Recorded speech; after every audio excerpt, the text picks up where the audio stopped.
Partie 2 des grands chantiers qui attendent le futur président de la République du Gabon. Aujourd'hui, on parle du système éducatif. Nelson Mandela disait « L'éducation est l'arme la plus puissante que l'on puisse utiliser pour changer le monde ». Dans notre contexte, le nouveau Gabon ne pourra pas se faire sans une réforme profonde du système éducatif. Il est plus qu'important de repenser l'éducation au Gabon. Le système éducatif hérité de la colonisation a montré ses limites.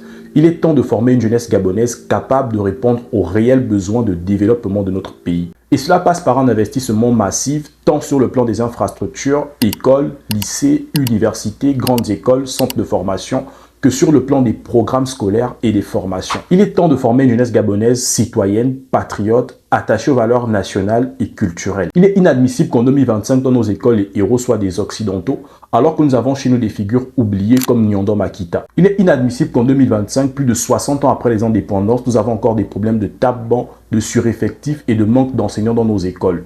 Parlant justement des enseignants, il est urgent d'améliorer leurs conditions de travail et aussi de renforcer leur formation. Pendant trop d'années, l'éducation dans notre pays a été prise à la légère. Et que dire de l'ANBG, qui après autant d'années d'existence continue de dysfonctionner? Comment peut-on envoyer des étudiants à l'étranger, loin de chez eux, loin de leur famille, et les laisser sans bourse pendant plus de 8 mois, et parfois plus, pour ne prendre que ce cas? Il est temps que ça change. Il est temps de placer l'éducation au centre des priorités pour former une élite compétente et engagée.